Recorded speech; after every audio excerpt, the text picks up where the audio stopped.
Bienvenue sur Mechapod, le podcast des passionnés de mécanique. Bonjour à tous et bienvenue pour ce nouvel épisode de Mechapod.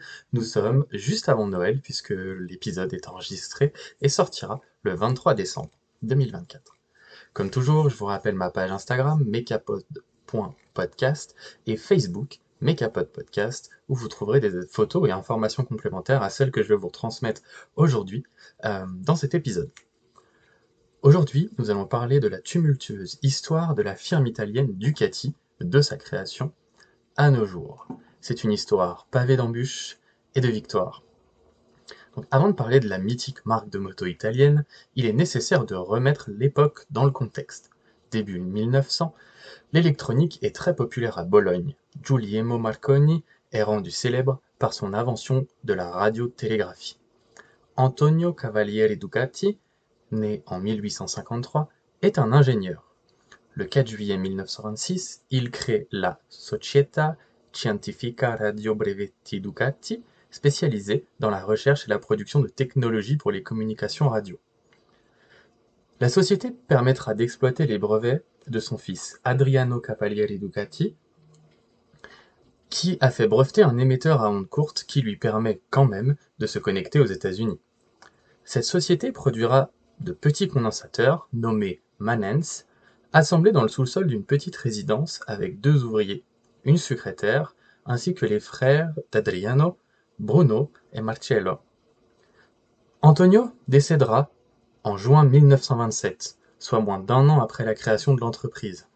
Ses fils continueront l'exploitation, mais entre 1930 et 1934, ils déplaceront la production dans leur villa familiale à Via Guidotti. En à peine 10 ans, l'entreprise nécessitera une 3e expansion. Les produits se diversifient et l'usine de la villa familiale devient trop étroite. L'usine de Bologne, qui est encore sur le même site aujourd'hui, sera construite et inaugurée en 1935. On y produira des radios, machines à calculer, des interphones, des projecteurs de cinéma et des appareils photo. En 1940, suite à l'entrée en guerre de l'Italie, Ducati devra participer à l'effort de guerre et produire des systèmes de communication militaire. En 1943, l'usine sera occupée par l'armée allemande, où elle sera totalement détruite le 12 octobre 1944 par des bombardements alliés. 2 ans plus tard, en 1946, les frères Ducati reprendront l'activité industrielle avec les moteurs auxiliaires Cucciello, qui veut dire chiot, destinés à être installés sur des bicyclettes suite au rachat de la licence Ciata. Ce moteur est un monocylindre 48 cm3 avec une boîte 2 vitesses qui développait 1,5 chevaux à 5500 tours minute pour une vitesse maximum de 50 km/h. Cette invention ne connaîtra pas le succès attendu et la situation de la firme se détériore. En 1948, malgré une demande d'aide à l'État sous contrôle d'un sadique, l'entreprise tombera dans la faillite. Elle sera gérée par des participations d'État. Adriano émigre alors aux États-Unis où il rejoint Palatine et apporte d'importantes contributions au développement des moteurs à plasma pour la NASA. En 1954, l'entreprise sera scindée en Ducati Meccanica et Ducati Elettrotecnica. Le premier produira les moteurs et les motos, et la seconde fera perdurer les productions électroniques initiales de la famille Ducati. Cette même année, Fabio Taglioni intègre la société. Il sera, entre 1954 et 1984, à l'origine de plus d'1 millier de projets de motos et moteurs encore utilisés à ce jour. Citons par exemple le système desmodromique, le système bicylindre et le châssis en treillis. En 1952 et 1963 verront le jour les scooters respectivement le Cruiser et le Brio.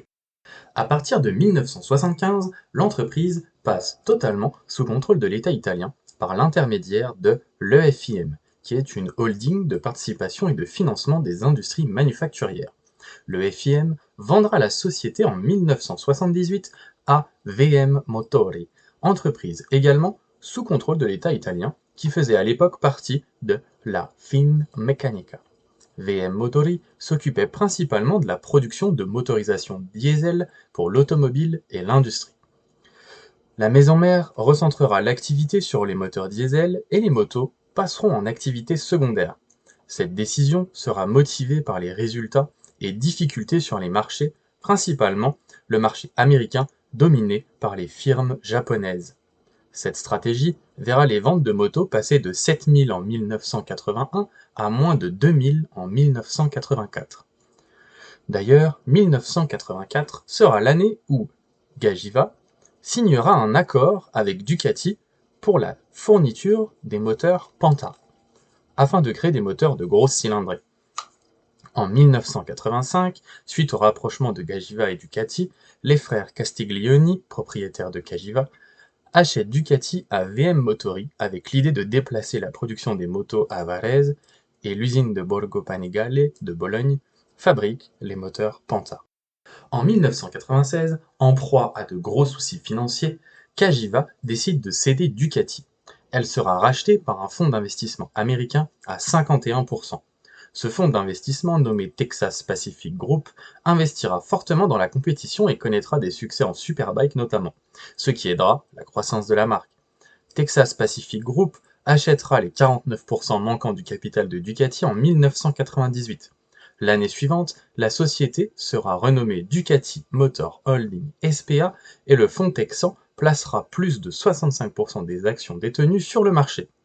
La WDW, la World Ducati Week, semaine dédiée aux fans de la marque italienne à travers le monde, verra le jour en cette dernière année du XXe siècle.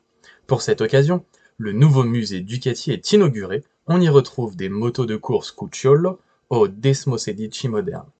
2006 marquera le retour au pays de la marque lorsque Investindustrial Holdings acquiert une part substantielle du capital. Ducati aura un partenariat avec AMG appartenant à Mercedes-Benz. Cette collaboration verra naître des produits comme l'AMG Ducati Diavel et d'autres produits commerciaux associant les deux noms.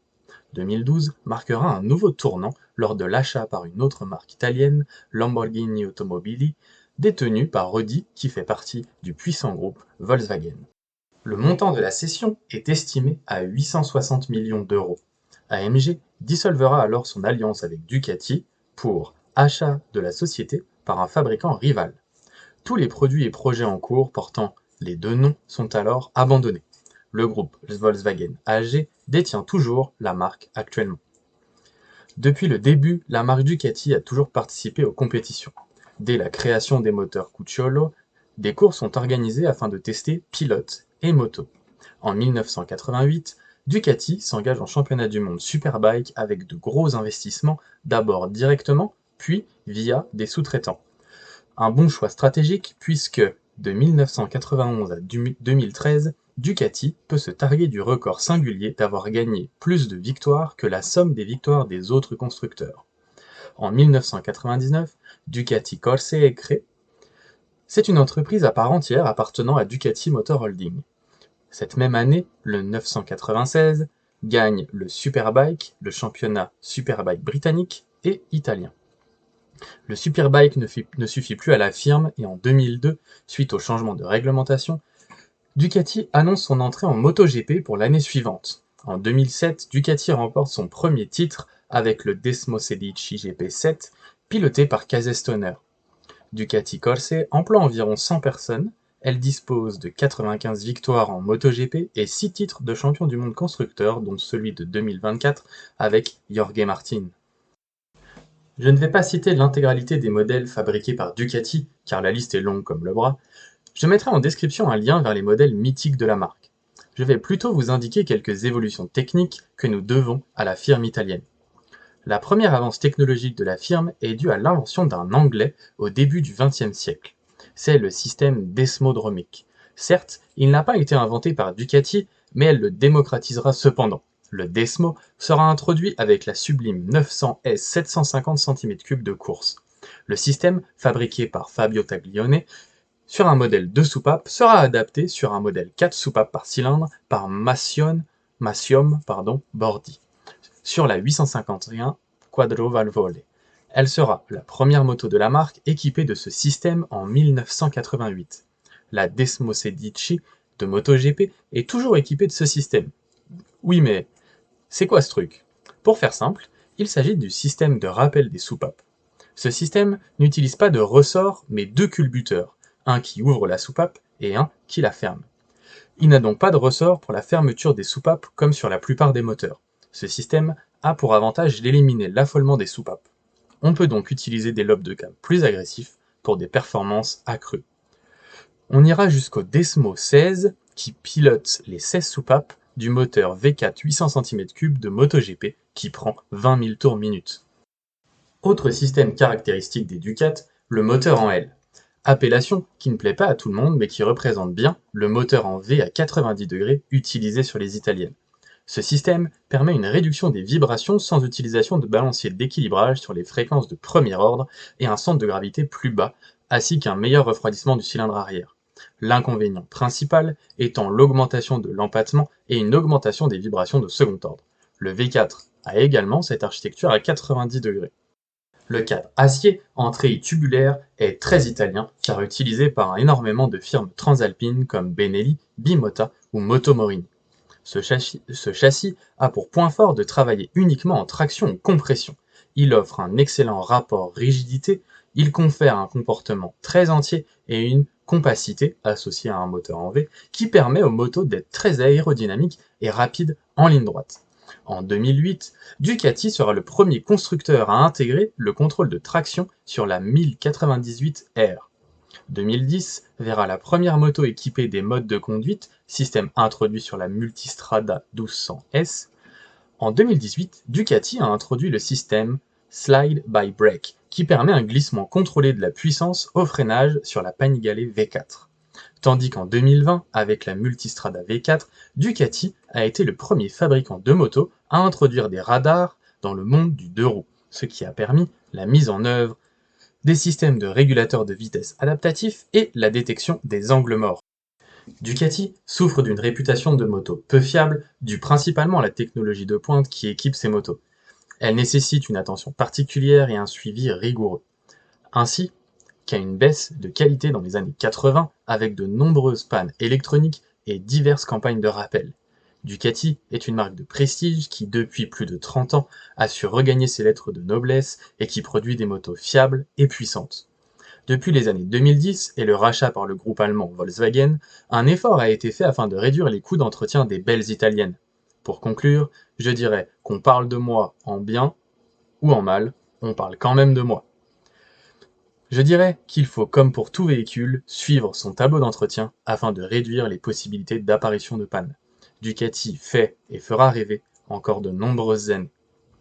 Merci d'avoir écouté cet épisode, n'hésitez pas à me rejoindre sur les réseaux sociaux, à laisser des likes et commentaires partout pour améliorer la visibilité du podcast. N'hésitez pas à partager sur vos réseaux en story ou en post afin d'étendre notre public. Merci d'avance et je vous souhaite à tous un joyeux Noël.